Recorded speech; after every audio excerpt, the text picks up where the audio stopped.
échanger avec vous pendant 1h30. Et puis pour la suite, on a commencé à parler de questions régionales, on a parlé de questions européennes, et ben on va prendre encore plus de hauteur avec le professeur Laurent Petit qui nous fait l'honneur de sa présence pour nous proposer une approche, cette fois-ci un pas de côté, une approche psychanalytique de la transition énergétique. Merci à vous.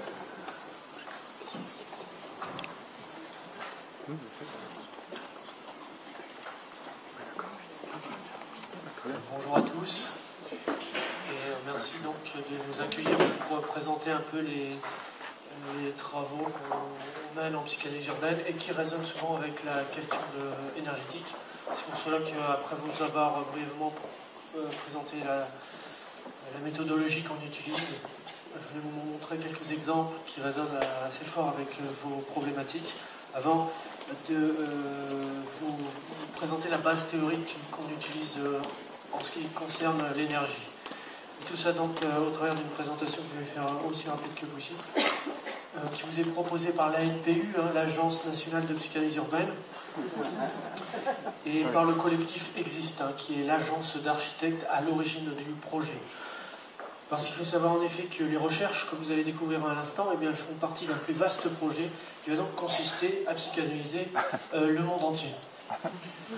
Au travers donc d'un plan biquinquennal, environ 10 ans, un plan qui devrait voir son aboutissement le 24 décembre 2017, c'est un vendredi je crois, à 23h à New York devant le siège de l'ONU. Venez nombreux d'ailleurs puisqu'un vin chaud vous sera proposé lors de la proclamation des résultats. Alors pour l'instant on a psychanalysé une cinquantaine de villes et de territoires. Des gros morceaux, j'ai envie de dire, avec Marseille, Montpellier, la communauté urbaine de Bordeaux, la Cube, lors de l'opération Bouillon Cube. Parce que c'est vrai, pour rendre nos travaux accessibles, on utilise des titres un peu provocateurs. On psychanalyse aussi des villes de moyenne importance, là par exemple Parthenay, opération Parthenay particulier. Récemment Fécamp, fait quand même pas mal. Et il y a quelques années, Hénin-Beaumont, l'opération Terril en la demeure. Et puis, on psychanalyse des régions entières, récemment la Camargue, l'île de Ré, l'Ardèche et la Drôme. Et puis, on fait depuis peu des incursions à l'étranger, donc Dolson, un quartier de Londres, Helsinger, Danemark, Helsingborg, Suède, Mons, Belgique, et récemment Alger. Ce qui n'a pas été facile. Et on a mené l'opération algérienne, pour essayer de renarcissiser la ville et de trouver une alternative entre le concept d'Alger roi, habitant d'Alger, et d'Algérien, habitant d'Algérie. Et ça pour donc renarcissiser une ville, un pays en plein désarroi. Et là s'est posée bien sûr très fort la question énergétique, puisque vous savez, le pays est complètement dépendant du pétrole, au point de ne plus avoir d'industrie, plus avoir d'agriculture, plus avoir de personnel politique, puisque son président ne ressemble à rien du tout, il faut bien l'avouer. Et c'est là, pour essayer de donner la pêche aux gens, on leur a dit, bon ben, luttez contre cette dépendance vis-à-vis du pétrole, lancez-vous dans une deuxième guerre d'indépendance. Donc, on avait imagité à l'époque le FLP, le Front de libération du pétrole. Un concept qui peut peut-être vous inspirer. Alors, au niveau méthodologie, à chaque fois qu'on arrive dans une ville, on interroge des spécialistes, des membres des responsables du patrimoine, archives, urbanisme, le monde économique, le monde associatif. On va, c'est vrai, travailler avec des gens un peu plus hybrides comme des guérisseurs, des alchimistes, des sourciers, parce que notre démarche a une dimension jungienne également. Et on va forcément dans des lieux plus hybrides encore, avec, par exemple là chez Jean-Jean, à Vierzon, le Café des Sports de Saint-Brieuc, l'église Bardannonay, pour toujours chercher aussi la parole des habitants, parce qu'on organise à côté de ça, on le voit là, des opérations divan. On le voit, on essaie aussi de cerner la personnalité du territoire au travers de la parole de ses habitants, qui sont interrogés via un questionnaire chinois, là c'est Marseille, Bellemay, Parthenay. Questionnaire chinois, on leur demande par exemple si votre ville est un lieu libre, si c'est un animal. Déclencher les gens poétiquement pour pas qu'ils vous parlent sans arrêt des crottes de chiens, de la violence et de l'insécurité, du qualité du cadre. On essaie d'aller plus loin. Et ça c'est intéressant, ça crée un lien fort avec la ville. Et là, c'est l'étranger, c'est le Danemark. Vous le voyez, l'ANPU a été rebaptisé The Urban Psychoanalysis International Agency, ce qui en anglais fait Youpi-Yé, Youpi-Yé. Pour bien montrer l'espèce de bonne humeur qu'on essaye d'insuffler dans l'urbanisme de demain. Alors tout ça, ça nous fait une masse d'informations qu'on essaye, qu'on analyse à l'agence. Nous, on reconnaît là les membres fondateurs de l'ANPU. Je travaille vraiment en duo et avec ici Charles Altorfer, qui est donc alsacien de formation, se définit comme un architecte potentialiste. C'est-à-dire un architecte avec beaucoup de potentiel, mais qui n'arrive pas encore à s'exprimer. Et il est en train d'écrire un traité d'urbanisme enchanteur. Son surnom, c'est Urbain l'Enchanteur. Ça parle beaucoup, on verra des extraits d'énergie. Franchement, tu aurais pu me poser. Au niveau de la méthode qu'on utilise, on commence par essayer de mettre en évidence l'arbre généalogique du territoire, les ancêtres. La traversée des épreuves de l'histoire nous permet de voir apparaître des points névrotiques qu'on appelle des PNSU, points névrostratégiques urbains. Et c'est ces névroses sur lesquelles on va appliquer des trucs, des travaux, des traitements radicaux urbains, traitements radicaux architecturaux, traitements économiques parfois, pour que la ville puisse guérir de ces névroses et parvenir à son plein épanouissement d'ici 2060 ou 2050, si tout se passe bien. Et à côté de cette méthode globale, armétogénéalogique, point névrotique, etc., on a mis en place assez vite des outils assez étonnants, comme la cryptolinguistique, qui est une méthode purement lacanienne pour détecter des messages codés à l'intérieur même du nom des territoires. Et on a fait ça sur un territoire qui s'appelle la zone de l'Union et qui se trouve à l'intersection de Tourcoing, Roubaix et Wattrelos. C'était à l'époque un projet de développement industriel. Le quartier n'existait même pas, hein, c'était une sorte d'échographie de quartier. Avec trois maires évidentes, trois maires porteuses du projet, Tourcoing, Roubaix, Wattrelos, et une sorte de grand-mère entremetteuse en la personne de la communauté urbaine de Lille. Je dis grand-mère entremetteuse parce que très vite, durant l'enquête, on s'est aperçu que les trois villes ne s'entendaient pas du tout. Roubaix-Tourcoing, c'est deux villes jumelles, villes champignons, qui sont nées avec le textile et qui, depuis leur origine, se font le concours de la plus grande usine, la plus haute cheminée, la plus belle mairie, la plus grande exposition universelle.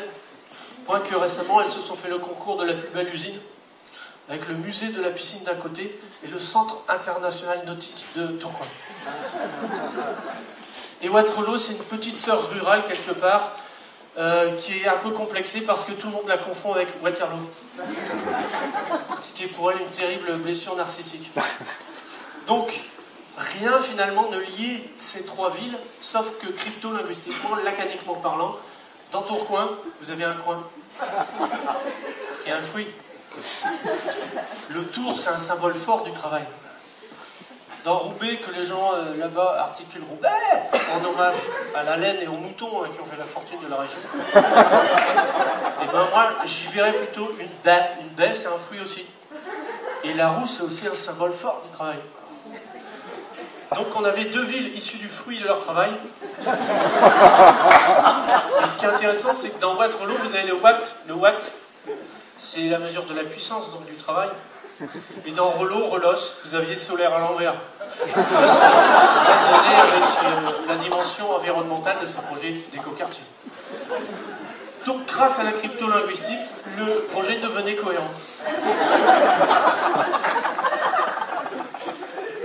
Alors, ce qui est intéressant aussi, c'est que sur le même projet, ça en fait un cas passionnant, on a fait notre première découverte morpho-cartographique. Il consiste là à avoir des formes inconscientes sur le dessin même du territoire.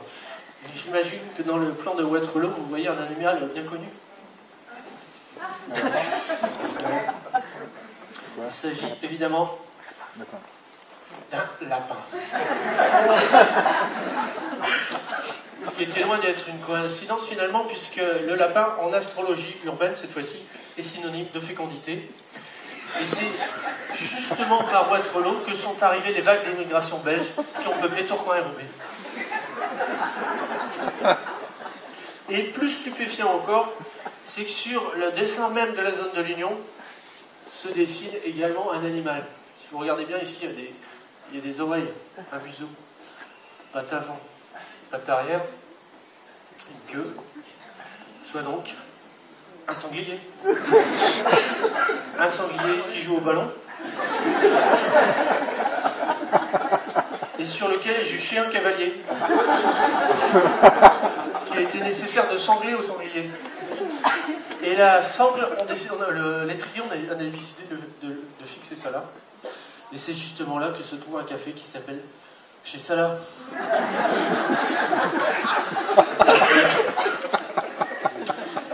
Et ça, bon, a un estaminet à l'origine du lien social qui faisait rage jadis à Montpellier-Tourcoing. Il nous est apparu nécessaire de réinsuffler dans le projet en proposant un attelage fait d'estaminet. Je vous montre encore deux exemples de morphocartographie avant d'attaquer vraiment à l'énergie, parce qu'ils sont intéressants à plusieurs titres. D'abord, Villeurbanne, dont encore aujourd'hui le centre-ville est constitué par des gratte-ciel qu'on voit là et qui ont été construits dans les années 30. Des gratte-ciel assez magnifiques. Et bien, si vous regardez assez précisément le plan de ces gratte-ciel, on voit ici une jambe droite se dessiner, un pied droit, une jambe gauche, un pied gauche, un bras gauche, un bras droit. Là, c'est le théâtre avec une tête avec deux yeux. Et là, c'est l'hôtel de ville, une partie du corps que je vous laisse imaginer. Il s'agit d'une évidence ici, d'un Goldorak. En origine, le plan Spider-Man, parce qu'il lance des fils d'araignée qui peuvent créer du lien social. Et on a eu l'idée, donc, Spider ZOB. ZOB, c'est un concept cher à la NPU, zone d'occupation bucolique. Un concept qui permet de refertiliser les villes pour créer du lien social. Alors, durant des années, on a travaillé sur ce concept de ZOB. J'ai pas pas avec, mais dessus. Mais quand même, on met clairement en évidence avec le ZOB qu'il faut arrêter l'industrie, qu'il faut se tourner plus vers l'artisanat, l'artisanat d'art, l'agriculture de proximité avec une deuxième génération de jardins ouvriers qui seraient des jardins chômeurs. On travaille sur les reléages, pour développer les cultures de proximité à forte valeur ajoutée.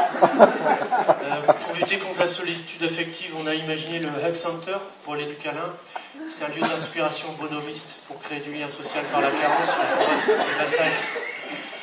On a imaginé aussi des projets plus philosophiques comme l'ascenseur spirituel pour remplacer l'ascenseur social. Le cimetière festif pour que la population baisse plus vite. Les agences de voyage intérieur pour lutter contre le tourisme de masse et l'Institut de beauté intérieure pour que les gens arrêtent d'utiliser le fer à lisser. Bref, ça c'est un catalogue rouge. Mais quand même, on travaille pour essayer d'économiser l'énergie à cet endroit-là. Dernier exemple, un peu graveleux quand même, c'est le pays du Hayon. Territoire viticole situé au sud de d'Angers, où là, bon, il y a une forme assez évidente. Un museau, deux oreilles, c'est un caniche. Caniche tenu en laisse par rangée, donc menace danger. Concept graveleux et qui est important dans toute l'histoire de la NPU, c'est l'habitant danger. Oh non. L'habitant danger, pourquoi? Parce que les territoires agricoles, vous le savez, sont menacés de fertilité, l'habitant danger, à cause d'une des plaies du monde contemporain, c'est l'étalement urbain. Avec des villes comme Saint-Brieuc qui sont vraiment menacées de Los Angelisation, et se retrouver sur un territoire long de 100 km de large et large de 100 km de long. Des temps de transport de l'ordre de 8 à 10 heures par jour, ce qui fait que les gens bientôt ne pourront plus travailler qu'un quart d'heure avant de rentrer chez eux. Et la situation aggravée ici par ce qu'on appelle en psychanalyse urbaine l'orguerie, c'est-à-dire l'afflux de devises générées par les retraités, qui, lorsque l'heure de la retraite a sonné, se déversent sur les côtes. Ils achètent toutes les villas, ça fait augmenter le prix du foncier. Les jeunes corses américains se replient sur l'intérieur des côtes. Donc ils créent de l'étalement urbain. Et là, pour lutter contre ça, on avait imaginé des logements collectifs inspirés de l'imaginaire breton, hein, le phare breton, avec une famille par étage. Ça resserrait les liens et il n'y aurait plus besoin de chauffage. Les gens se chaufferaient entre eux. Et autre idée qui est intéressante dans notre propos, c'est on avait été effaré dans les Côtes d'Armor par le nombre impressionnant de ports de plaisance. Donc on a eu l'idée d'appliquer la loi des 20% des logements sociaux dans les ports de plaisance en investissant des tankers abandonnés dans le cadre de la fin de la civilisation du pétrole. Et cette idée, on l'a reprise à Port-Saint-Louis-du-Rhône, dans le sud de la France, avec le projet Tankerville, avec, vous voyez, des logements sociaux en forme de bulle de savon, clin d'œil au savon qui va être nécessaire. Et on l'a repris aussi à Saint-Nazaire, où là on a carrément travaillé avec un ingénieur qui a trouvé qu'on pouvait loger des centaines de gens, notamment les étudiants, dans des tankers. Peut-être que le prochain bateau qui sortira du port de Saint-Nazaire, ce sera un projet de ce type. Autre piste.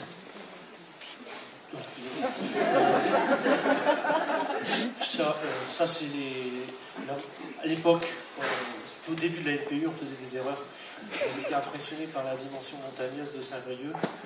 On proposait carrément une piste de ski à la ville. Et je vois que c'est horrible. J'ai honte encore aujourd'hui parce que ça dévore plein d'énergie. Mais on avait imaginé un premier type de transport alternatif, un transport hors du commun, concept THC, en réinsérant les chiens des punks à chiens. On avait imaginé une centrale aux algues vertes, ça peut être intéressant. Et donc, autre axe de notre travail, c'est la névrose automobile, l'utilisation maladive, dont l'exemple le pire, je dirais, c'est Marseille, qui est la deuxième ville la plus embouteillée après Varsovie en Europe, je crois. Et là, pour trouver une solution, on avait détecté dans l'arbre généalogique de la ville une sorte de grand-mère, en la personne de Gaston Defferre, qui a été maire de la ville durant 40 ans, donc grand-mère. Et ce qui les avait inspirés, c'est qu'il il s'est battu en duel, c'est un Marseillais, c'est normal. C'est qu'il avait côtoyé beaucoup de chefs d'État, dont le fameux César. Et ça nous a donné l'idée d'inviter les Marseillais à sacrifier leurs automobiles dans une césarienne. Pour faire des petites briques qui vont permettre de construire le filier d'un téléphérique géant qu'on a baptisé le Transborderline, en hommage au Transborder de Marseille et son côté borderline. Et cette piste de téléphérique, on l'a appliquée par exemple au Transborder, ça va permettre de relier les quartiers entre eux, créer un esprit de métropole qui est une vraie catastrophe là-bas. Et puis, on a appliqué ce concept de THC, transport hors du commun, un peu partout, à Rennes, ici, en s'inspirant à chaque fois de l'imaginaire local. Là, c'est l'Ardèche. Là, c'est Nain-Beaumont. Et ça, c'est le pays du Léon, avec des cabines en forme de grains de raisin. Et des cabines, on voit, astucieusement alimentées par des éoliennes déguisées en moulins. Parce que c'est vrai que ça donne un tout autre cachet au paysage. Et qu'il y aurait vraiment un travail artistique à faire sur les éoliennes, en utilisant des formes imaginaires. Ça pourrait faire mal. À côté de ça, on a imaginé des éoliennes de deuxième génération, des turbines géantes comme à Valence, qui souffrent d'un Mistral très fort, mais qui ne veut même pas s'en servir parce que le Mistral souffle trop fort. Là, c'est feu, ferme énergétique urbaine. Je ne vais pas rentrer dans les détails, mais on essaie d'appliquer ça aux pavillons, parce que les pavillons, avec la crise, ça va être des friches immobilières sans fin, et on pourrait en faire des petits feux à chaque fois. Dernier exemple, c'est au Bagne, où on a mené l'opération Bagnole, en hommage à Marcel Bagnol, bien sûr, qui dit là-bas. Et on s'est retrouvé, tenez-vous bien, dans une ville complètement encerclée par les autoroutes. Alors qu'il y a un gros problème de logement dans la région. Et donc on a eu l'idée d'investir l'autoroute, toujours dans le cadre, en imaginant la fin de la voiture proche, d'investir les autoroutes abandonnées par les automobiles par des habitations. Figurez-vous qu'en mettant de chaque côté de l'autoroute 5 étages d'habitation, et en appliquant le procédé sur les 10 000 km du réseau autoroutier français, on pourrait loger 60 millions d'habitants sans créer le moindre étalement urbain. Tout en respectant le fantasme de tout à chacun de vivre à la ville tout en étant à la campagne. Et ça a été pour nous un vrai soupir de soulagement, et c'est pour ça qu'on a baptisé ce projet Autoroute astucieusement aménagée en habitation. En mettant des vélos, ça serait impeccable. Voilà, gros. Alors, notre souci, comme le vôtre, j'imagine, c'est aussi de diffuser, de propager ces réflexions. Donc là, c'est un procédé qu'on est en train de mettre au point pour les enfants à Saint-Denis. On a psychanalysé la vie. Pour présenter les résultats, on a imaginé un jeu de loi où les enfants doivent découvrir des épisodes de l'histoire de la ville, et puis ils basculent à partir d'ici vers l'avenir. On leur explique qu'il va falloir bientôt arrêter la voiture, la viande, le ski, bon, il va falloir arrêter aussi l'avion, le tourisme, il faudra bientôt tout arrêter. Mais ça, on le fait dans la bonne humeur, parce qu'ici, on raconte qu'en 2000, je ne sais pas combien, 65, le dernier arbre d'Amazonie va être vendu aux enchères. Là, le dernier glaçon de la banquise va être ramené au musée d'art moderne de New York, par exemple, etc. Donc, on explique aux enfants leur avenir. Comme ça, ils savent ce qui les attend. Et pour ce faire, on se base donc sur cette base théorique. Alors, ce qu'on fait, c'est qu'on leur met bien en évidence les 4 pics énergétiques fossiles. Le pétrole 2034, fin du gaz 2054, fin du charbon 2094, en leur expliquant que si on remplace le gaz et le pétrole par le charbon, débutera ici l'ère de l'asphyxie totale. Et que si on remplace le gaz, le pétrole et le charbon par l'uranium, le pic d'uranium arrivera dans 100 ans, il faudra mettre 10 000 centrales en batterie. Ils disent, bon, ça va, c'est pas beaucoup. Mais... Alors, on leur explique qu'avec la fin du pétrole et du gaz, ça sera la fin de l'industrie, mais aussi la fin des haricots, parce que ça va menacer durablement l'agriculture. Et là où on a... Bon, comment aller assez vite, qu'est-ce qui se passe? Ah oui, ce qu'on leur explique, c'est que le pic oil, le pic des ressources fossiles, cache des autres pics. C'est les arbres qui cachent les forêts. C'est les pics des métaux précieux qui seraient nécessaires et qui vont être indispensables pour passer aux énergies douces. Donc on leur explique que le pic oil va passer... Pic oil passe au picole. Picole, crypto-linguistiquement, c'est vrai à l'image de l'ivresse du monde qui consomme trop et qui est complètement ivre d'énergie. Donc, pour les rassurer, on leur explique qu'il y a quand même des solutions. Le passage à l'esclavage, de l'esclavage, parce que c'est vrai que je crois qu'un baril de pétrole, c'est 10 hommes en batterie pendant un an. Donc, avec des amis d'une association ici, on a calculé que pour avoir notre niveau de vie, il nous faudrait, je pense, 15 à 20 esclaves, chacun. Donc, une famille de 5 personnes, ça fait 100 esclaves. Le problème, c'est qu'il va falloir les loger, il va falloir les nourrir, donc il faudra des esclaves d'esclaves. Et des esclaves d'esclaves d'esclaves, en tout, ça ferait 1000 esclaves. Et il va falloir les gérer. Deuxième piste, c'est le suicide cellulaire. Ça, c'est plus douloureux, hein, c'est s'inspirer du suicide cellulaire qui nous fait vivre à l'intérieur de nous-mêmes pour inciter, expliquer à des gens qu'il va falloir mourir plus rapidement. Pour, au final, essayer de diviser la population mondiale par 5 ou 6 en moins de 50 ans. Donc il va falloir trouver des volontaires. Ça ne va pas être gagné. Et troisième piste, et de loin la plus difficile, c'est la fameuse l'axe de sobriété. Hein, l'axe de sobriété généralisé, où il faut donc arrêter la voiture, arrêter l'avion, arrêter arrêtez de travailler, arrêtez de faire des enfants, arrêtez les ordis, arrêtez le téléphone, bon, arrêtez de vivre tout seul, donc vers des polygamies croisées. Parce que c'est vrai que les familles monoparentales consomment énormément d'énergie, donc il faudrait vivre tous ensemble, en faisant l'amour le plus souvent possible pour dissiper l'énergie à cet endroit-là, et moins consommer. Je résume, hein, bon, parce que c'est compliqué. Il y a le passage derrière de la civilisation ultra-individuelle du moi-je au nous-on.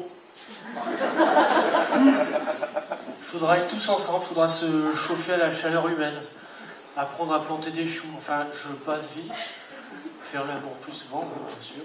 Bon, voilà. Et ça aussi, ça passe aussi par quelque chose de l'ordre du religieux. Alors ça, c'est des mots qui font peur, mais il va falloir passer d'une conscience individualiste individuelle à une conscience planétaire, une sorte de métanoïa. Et ça, il va falloir trouver un courant religieux. Il faudra que quelqu'un se sacrifie sur une croix, il faudra montrer l'exemple, il faudra former des prophètes. C'est pas gagné. Parce que ce qui nous attend, si on ne part pas dans cette spirale, c'est donc l'esclavage, le suicide cellulaire et bien sûr des bagarres générales, des guerres mondiales, une tentation génocidaire, j'en ai bien plus. Donc voilà, ça on explique ça aux enfants. C'est sympa, pourquoi vous avez fait. Mais ils vont trouver des solutions parce que les enfants, ils ont encore de l'énergie. Et dernier point qu'ils ont du mal à comprendre, mais c'est quelque part là où se situe peut-être la spiritualité, la problématique, c'est le travail de François Rodier, un thermodynamicien qui a étudié l'histoire de la matière à travers les âges depuis le Big Bang et l'histoire de la complexité de la matière. Et s'est aperçu que les galaxies, les étoiles, les sociétés humaines issues de la grande histoire de la matière, qui ont passé par les planètes, les plantes, les animaux, eh bien, il s'est aperçu que plus la matière se complexifiait, plus elle dissipait de l'énergie. Plus on en arrive à nous, plus on est dingue. Et en même temps, ce qui fait qu'on est en position de survie, c'est qu'on a beaucoup d'informations qui va peut-être nous permettre de trouver une solution de survie à cette folie de la matière qui n'arrête pas de faire des combinaisons de plus en plus dingues parce que, dit François Rodier, la matière, son problème, c'est qu'elle s'ennuie. C'est qu'un atome, c'est éternel quasiment. Sa vie, ce chiffre-là. Un atome tout seul qui tourne avec ses électrons qui tournent, sa durée de vie moyenne, c'est 10 puissance 72 secondes. Rien que pour écrire ce chiffre sur un tableau, il faut 2 millions d'années. Vous imaginez les atomes? Donc pour lutter contre l'ennui, ils ont imaginé les planètes, la Terre, l'homme, et l'homme, il s'éclate. Forcément, il s'éclate. Parce que... Voilà en gros l'essentiel de nos travaux. Est-ce que vous avez des questions?